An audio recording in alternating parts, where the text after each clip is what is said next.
With the busy lives that we have, some people think, well, who has time for that? There's children to be taken care of, there's maybe parents and busy careers that seem to ask more and more of us. Where's the time for each other? And I want to help you figure out why you need to find that time.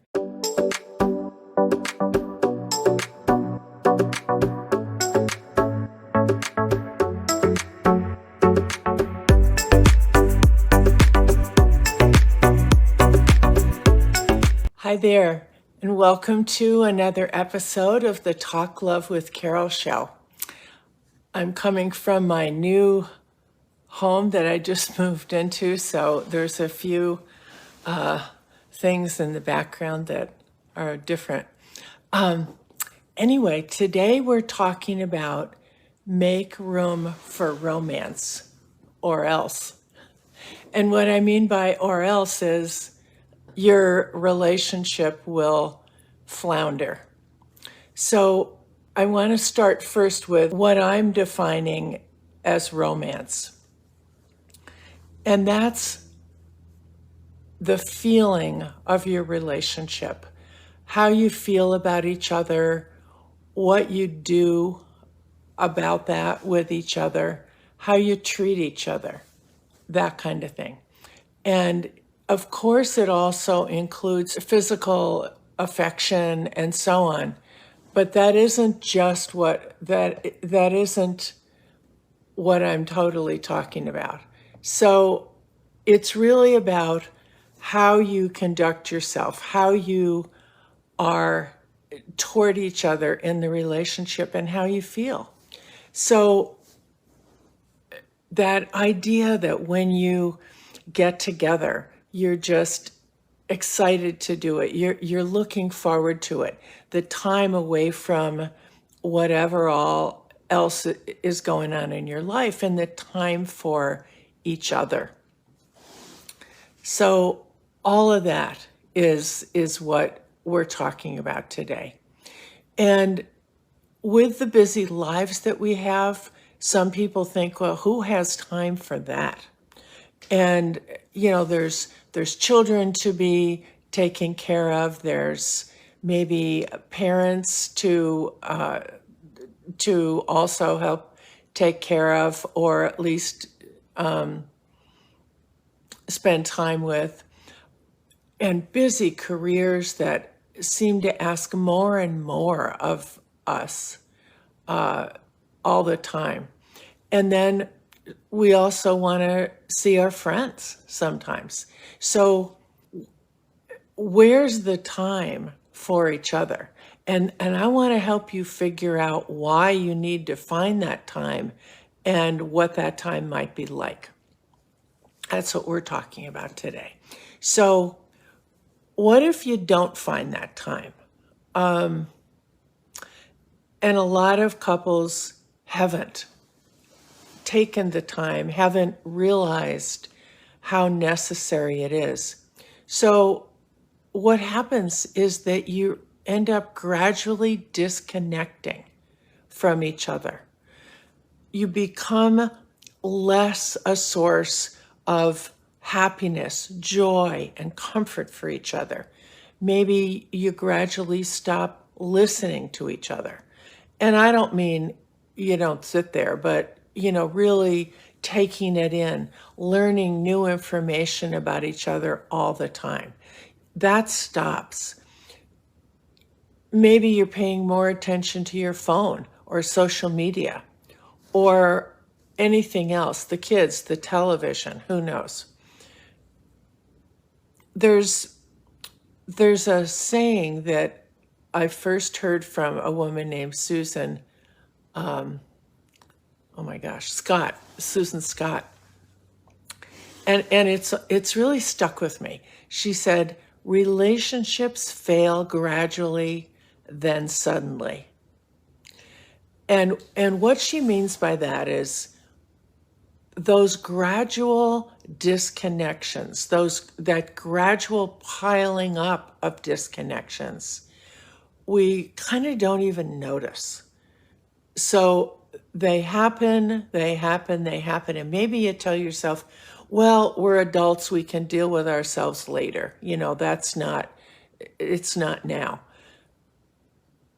But then there's a certain tipping point where the relationship is really bad.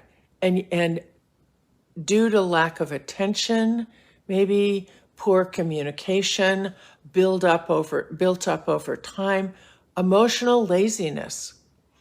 That may sound judgmental, but we can get lazy about paying attention to each other, about getting out of our own heads into paying attention to our partner.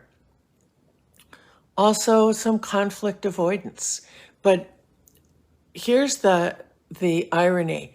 When we think we're conflict avoidant, or when we are conflict avoidant, what it really means is we're avoiding talking about really important things, and therefore resentments are going to build up. So it's not just that, oh, I'm conflict avoidant. It's I'm not willing to talk about the hard things. I'm not willing to argue. I'm not willing to resolve them. And it's not that you mean to be meaning that, but it's what happens. And that's another way relationships fail, gradually, then suddenly. Because suddenly it's like an eruption.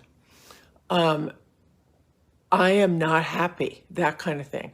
I'm just not happy in our relationship. I don't think we're going to make it. All these things that you don't want to hear. And some of them are in your own head. So anyway, we're trying to avoid that. And I want to remind you that the relationship is a living thing. We need to nurture it like any other living thing, like a plant in a garden or the garden itself. You pay attention to it. If you want it to thrive and reach its full potential, both your relationship and your garden, you take care of it. If it's a garden, you water it and you give it fertilizer, plant fertilizer. If it's your relationship, you pay attention to your partner. You do fun things together. You argue when you need to argue and disagree and resolve it. All of those kinds of things. Or it withers and certainly doesn't reach its full potential of happiness and satisfaction for you, or it kind of dies. Now, that's the thing we 100% want to avoid.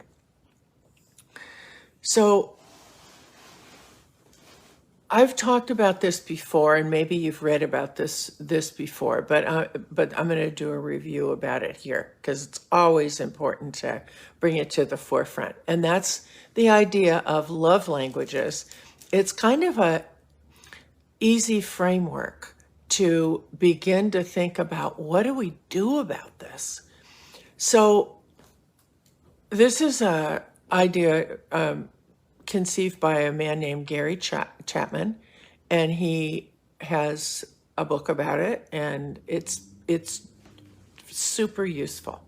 So he has broken down into five categories. What are some of the things that some of the ways that we experience being loved, and also ways that we try to love our partner. Okay. I'm going to name them all and then we'll talk a little bit more. So one is quality time. Another is words of affirmation, acts of service, physical affection, and gifts. So quality time is spending time together, listening to each other, having conversations, planning time together, paying attention to each other, and paying attention to us, enjoying each other, doing enjoyable things. It could be watching TV, but here's what makes it quality time for most people is let's say they love a series that they see on Netflix or Hulu or whatever, and so they create their evening so that they can watch another episode, and they sit there together and they have their beverage of choice and maybe a snack, and they sit on the couch together and maybe snuggle and watch this thing. So that's where you can blend TV in that, but it's that kind of thing. Oh, it's going to be fun to sit with you and watch this, you think. So, and then certainly other things are going out and planning date night and all of those things. Words of affirmation. What does that mean? It certainly means complimenting each other and that kind of thing. But it also means, or why people feel like that's a way to get love. When you do this makes me feel wonderful and loved. It's really because I see you, I appreciate you, I respect you, you're special to me. That's really what it conveys. So it would be things like, you really are a great dad. I'm so happy that the kids get to have you as a dad. You look really handsome in that in your suit today. You're a great mom. You just go out of your way to do all the things that really make our home so beautiful. You're so good at that. Just anything like that. Or I so appreciate, it's also gratitude stuff. I so appreciate that you really think about what we're going to eat and our health, and you make these wonderful meals. I appreciate that you do the dishes after our dinner every single night. Just things like that show each other that you appreciate, you see them, and you respect them, and that they're special. Okay. Third, acts of service. And that's doing things, some of the things that I just mentioned, appreciating them, taking care of the other person, maybe going to visit the parents of your partner, driving the kids around, cooking, cleaning up, doing laundry, getting things at the dry cleaner, going grocery shopping, all of that. Acts of service. When people that are very oriented toward acts of service, when they do those things for their partner and for their family, they assume that is showing love, because that is for them showing love. Sometimes the people that they are doing it for, their partner, doesn't see it as love. They see it as chores or whatever, and that's great that you do chores, but it isn't about. It doesn't make them feel loved, and so we're going to get to what do you do with that kind of thing in a minute. So physical affection, showing physical affection. And this is, of course, making love, but in this context, it's also patting each other, putting your arm around each other, holding hands, just those little hip bumps sometimes as you go past each other. Just putting your arm around your partner when they're even holding a child or whatever they're doing. It shows that you see them, you have you like to make physical contact with them, and that's the thing that we do with our partner and really not many other people in the world, like our kids and a dog and things like that. But it it's some people find that their main way to feel loved, and other people and also to give love. Okay, and the last one is gifts, which is kind of self-explanatory. Some people really feel loved when they get a gift. So, and when they give a gift, it's one of the ways they love their partner by getting something for them, making something for them, or buying something. So, what, like what else do we need to know here? Usually, the love language that we use the most, and the one that we feel loved when it happens to us, is something we learn in childhood. What did your parents do to show love to you? As a child, it tends to be the thing that you want now, that you appreciate now, that you feel loved when that happens now.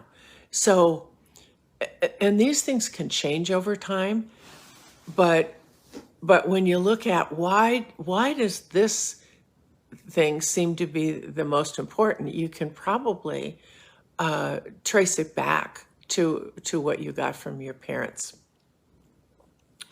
So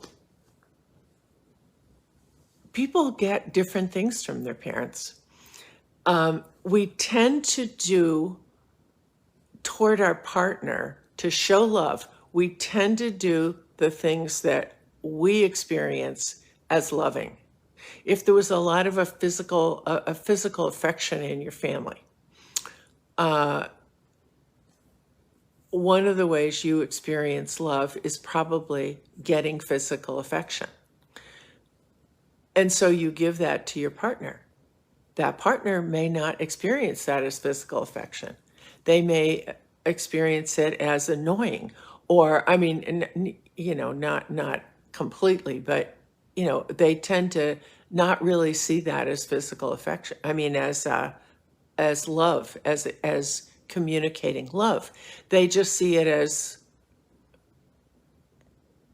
something else. So there's that golden rule of do unto others the way you want to treat others the way you want them to treat you.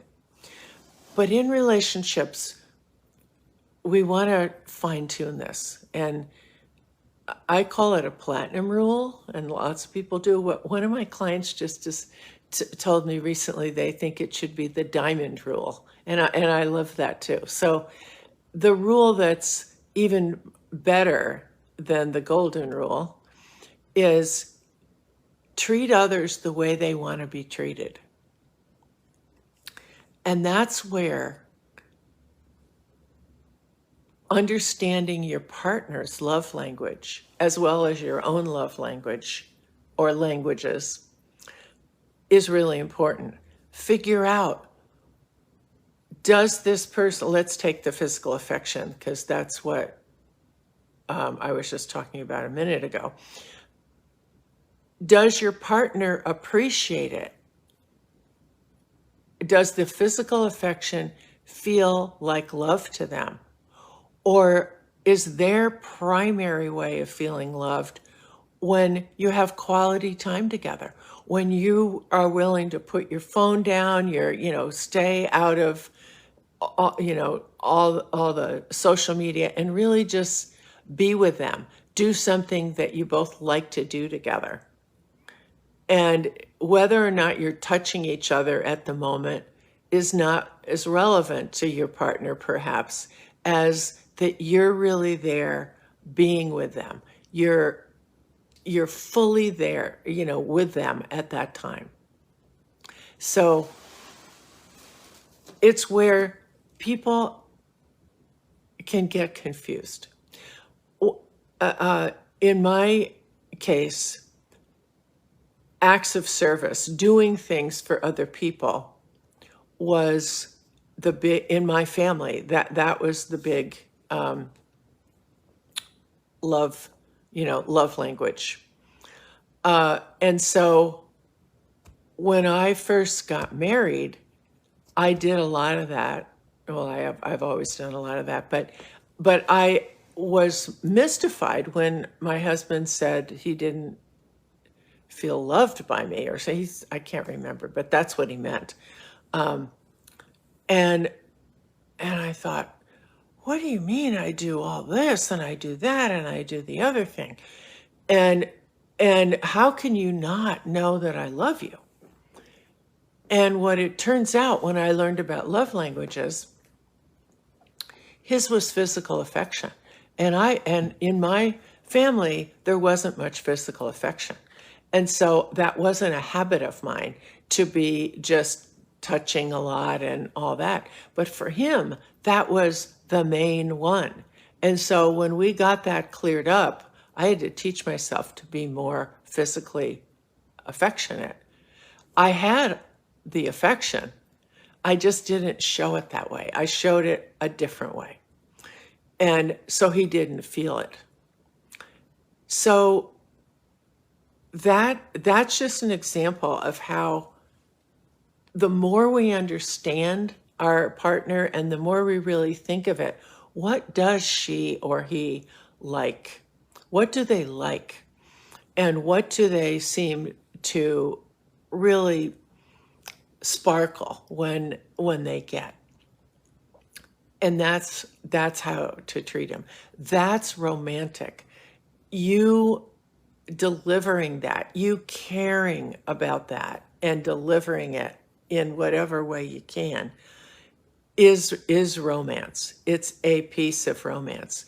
Really understanding that and seeking to understand it, researching it, asking them.